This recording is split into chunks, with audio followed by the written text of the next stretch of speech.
Hello, everyone. Welcome back to episode 2 of Great Talks with the magnificent Dr. Anand Kulkarni. We have with us Dr. Pranav Ratnapakshi also. In the last session, the last episode, we tried to come up with meaning of literature or how we should understand the concept of literature. It is said that criticism is born with the birth of literature. So today, the inquiries would be into the idea of criticism, different aspects of criticism, the need for criticism, and how it would help a reader understand a work of art better. So, obviously, my first question to Kulkarni sir would be, how should the term criticism be understood? Good morning, Professor Ganesham Borate and Dr. Pranav Ratnapakshi, and good morning to all viewers as well. There is no direct answer to the question, what is literary criticism?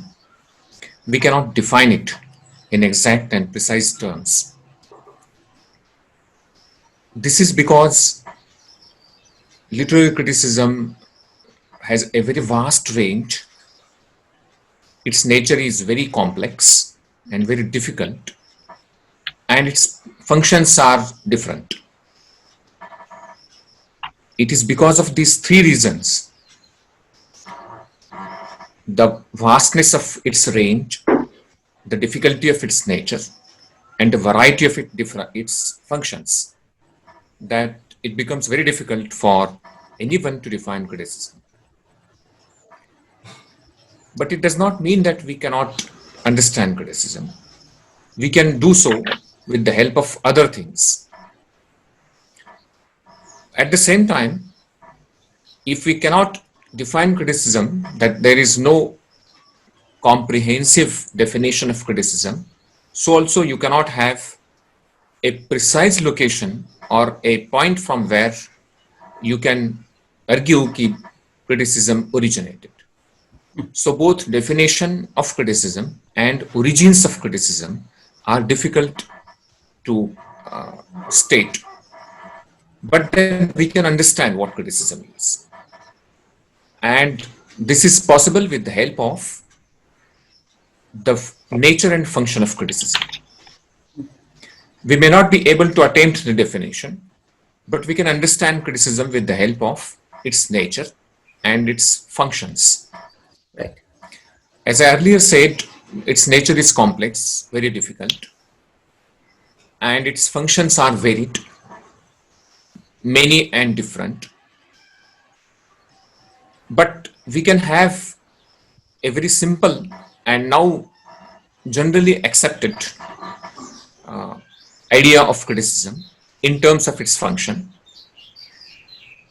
For example, the answer to the question, what is criticism, can be given in an indirect way, like criticism is judgment, evaluation, interpretation, and analysis.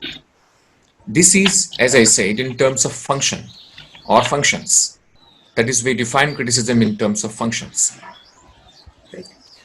And this is quite possible, and this is relatively easy also to understand, compared to the complexity and intricacy of the nature of criticism. This is good if we go by these four generally accepted functions of criticism.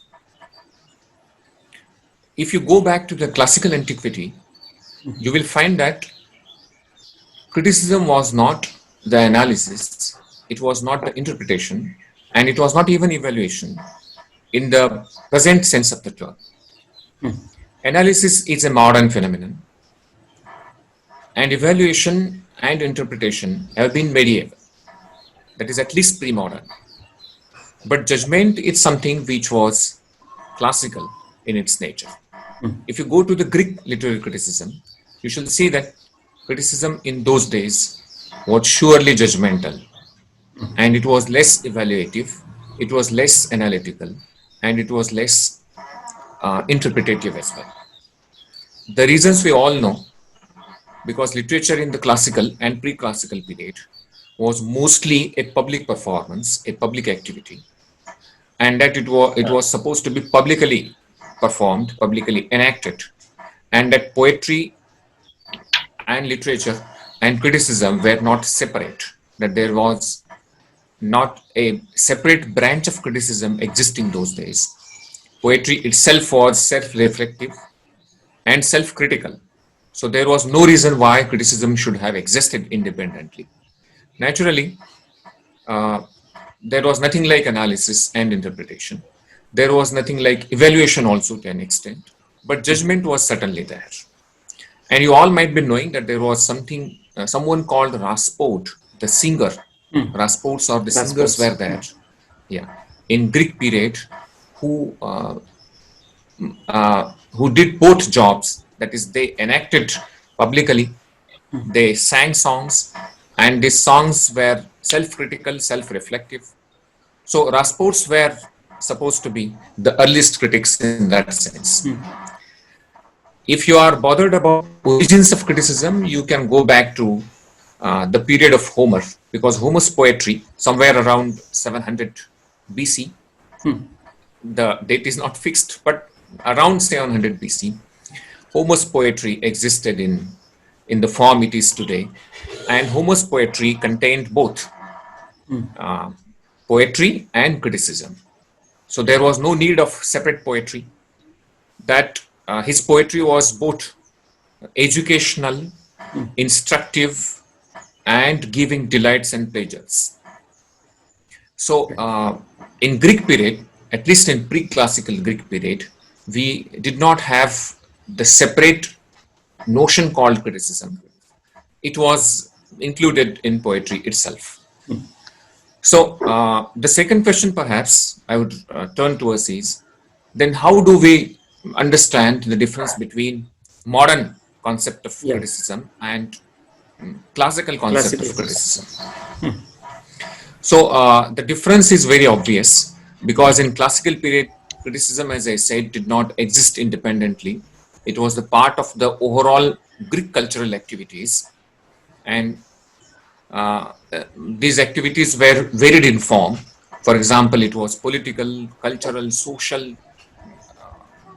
These were some of the activities, So there was no separate scope for criticism to exist. That is one thing. The second thing, it was not professional, it was not intellectual, it was not academic, it was not pedagogical, it was not institutionalized. All these are the things which are attached with criticism in modern period. In modern period, criticism is a professional activity. It is a separate branch now. Yes. It is institutionalized, it is academic, it is pedagogical, and we use criticism to teach. Criticism is educative also.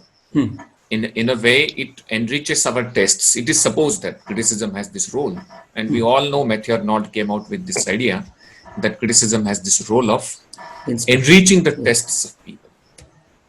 So these are some of the differences, and these differences are very clear.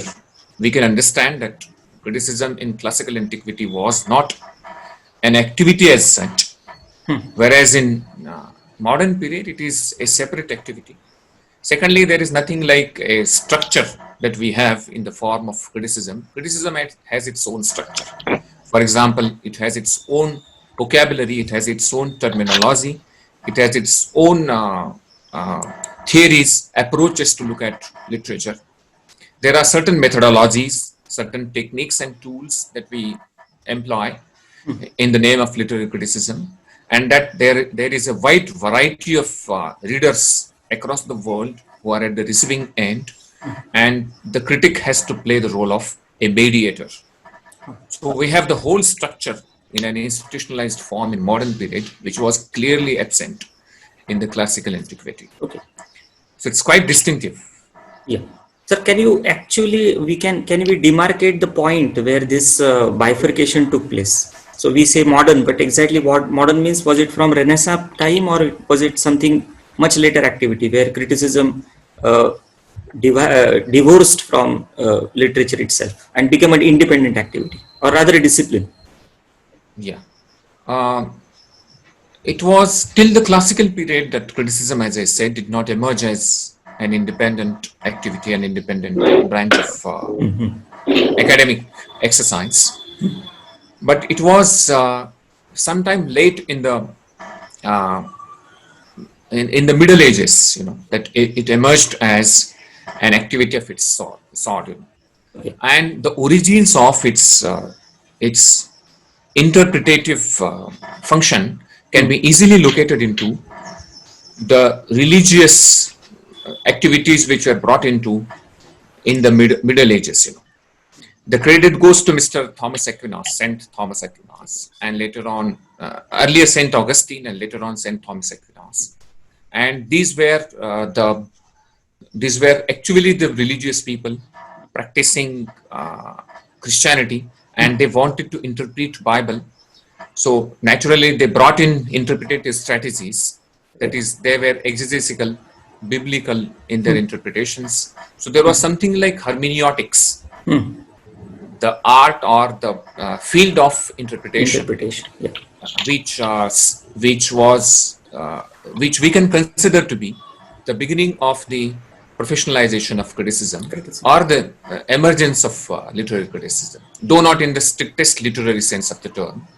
But then in terms of religion, in terms of church, or in terms of biblical interpretation, somewhere in the Middle Ages and towards the Renaissance, of course, before the Renaissance and towards the end of the Dark Ages, because somewhere between 2nd, 3rd century onwards, the Dark Ages begin, and they end towards somewhere 12th century.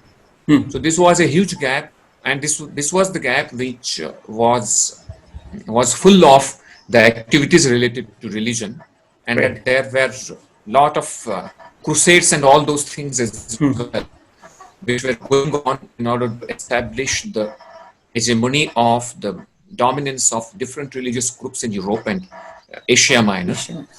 So literature did not emerge as a powerful force in this period. That is why it is usually termed to be the Dark Ages.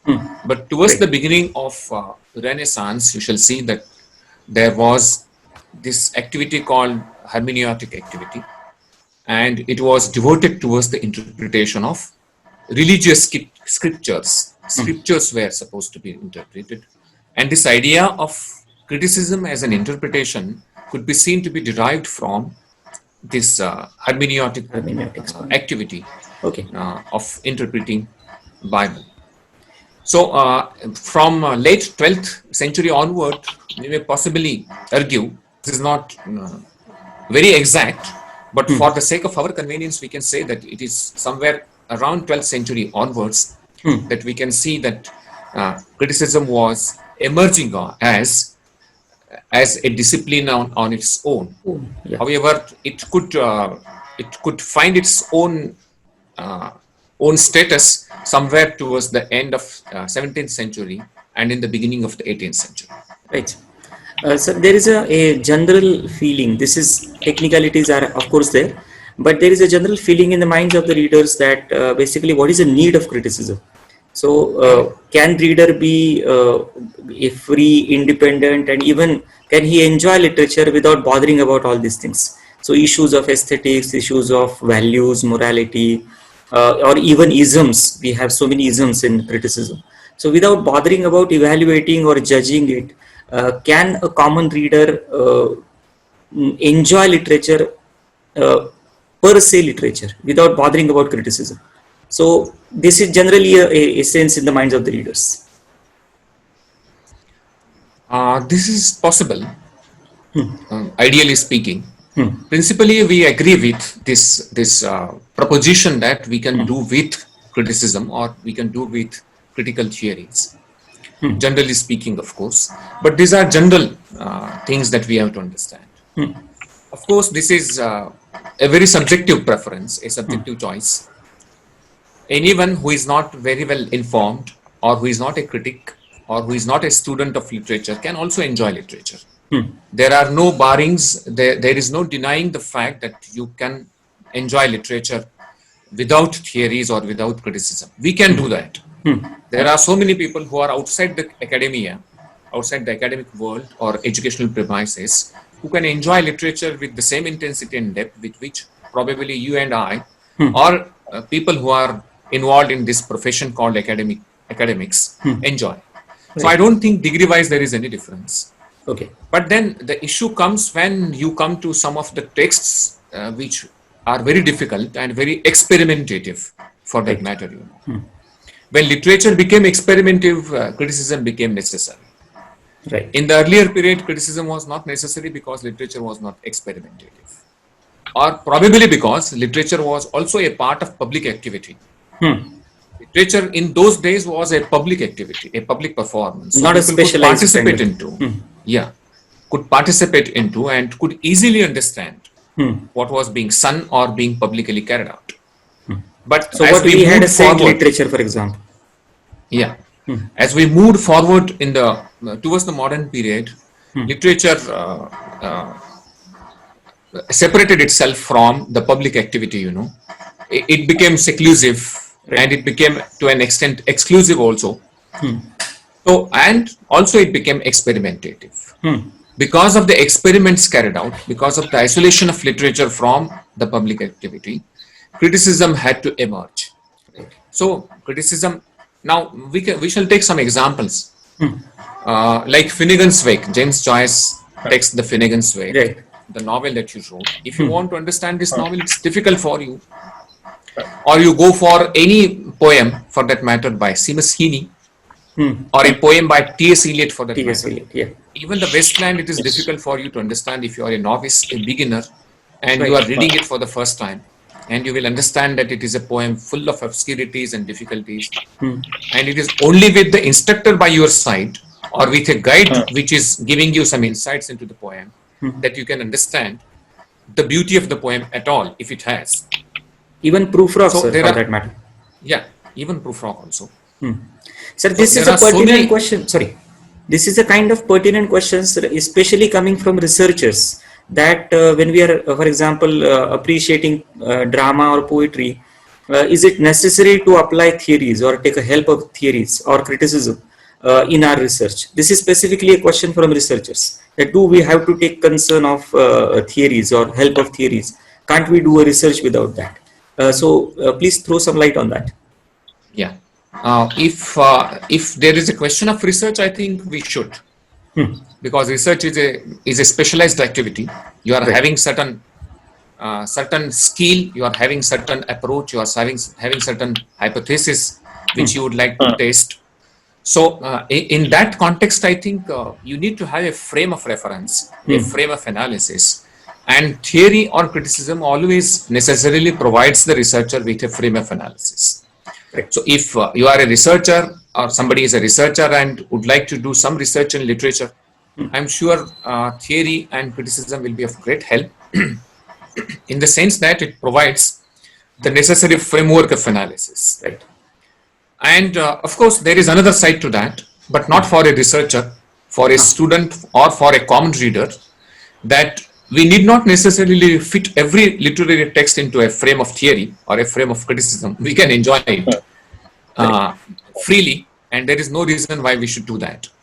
But as I said, there are certain texts, and especially modern texts, where theory and criticism will surely help us to know it. How we can understand the aesthetics of a literary text, without having some literary critic throwing light on it. Correct. So, criticism is not mandatory for general readers, but criticism is helpful, I would Right. say. This is a more balanced view View. to look at criticism. Right. You do not make it mandatory. Correct. It is not compulsory to have criticism at your disposal and read literature, but it is helpful. It makes you comfortable. Comfort. It initiates you into the text, literary text, and exposes you to beautiful spots and teaches you how to enjoy it. So, So it is in we that should, context, I instead of looking at criticism as a burden, we should look at it more it as like a guide or a friend who would help us to travel through the dark forest of literature, you may say. Sir, thank you so much. But towards the end, I would just like to ask that, of course, your book is there. But suppose we wish to learn something more about criticism and general nature of criticism, what other books you would suggest, or what would be useful for the beginners also? Yeah, this is very nice, because students and researchers and even teachers also need to read certain books. I think there are two very interesting books that come to my mind right now. One is the book by Andrew Ford with the title The Origins of Criticism. Okay. The other book is by Carl Arthurton. Carl Arthurton, and it is with the title Defining Literary Criticism. The earlier one, Andrew Ford's book, is of 2002. This Arthurton's book is of 2005. So they are relatively very recent, 21st century phenomenon, and they are very lucid, very easy to understand. They take the survey of criticism, they convince us with certain points, with certain substantial evidences, and they try to help us understand the origins of criticism and the definition which can be attempted. This earlier book, Andrew Ford's book, is more devoted towards classical criticism, because origins of criticism are to be traced back to classical antiquity. So it is more about, or it is limited to the discussion of Greek literary criticism. Arthurton's book takes the whole view, the review. It begins with the nature of criticism, the function of criticism, the features of criticism, and it focuses more on the modern period. So those who are interested in knowing the modern nature of criticism and even the polemics involved in criticism can go towards, can read this book. Both are very interesting books. Yeah. Thank you Finally, so much. there is one book. Yeah. There is one more book, and we shall stop with that. Yeah. Theory of Literature by René Vellec, which helps us to understand the nature of criticism. Friends, I think in today's session we have got the clear idea about what exactly criticism is. We are not going into the traditional ways of looking at the subjects. By this time you must have understood that we are not going by the definition and the features which we generally do in classes, but we are trying to give you a kind of perception to look at all these subjects. So I think such kind of enlightening thoughts would help us to look at the entire subject from a different perception. So the basic idea behind this kind of crit talks is to give you not just the information, but a kind of perception to look into these things at a very minute level. So today we talked about even researchers' perspective also. And sir was very rightly said that it is not necessary for a common reader to have criticism, but a researcher should have or must have, because he is trying to give you something into the depths of a literary text. So I think, sir, today's session was extremely enlightening and useful in every sense of the term. So I thank you, and we continue to watch and explore such kind of episodes in the coming sessions of Crit Talks. Keep watching and keep subscribing to our channel. Thank you so much.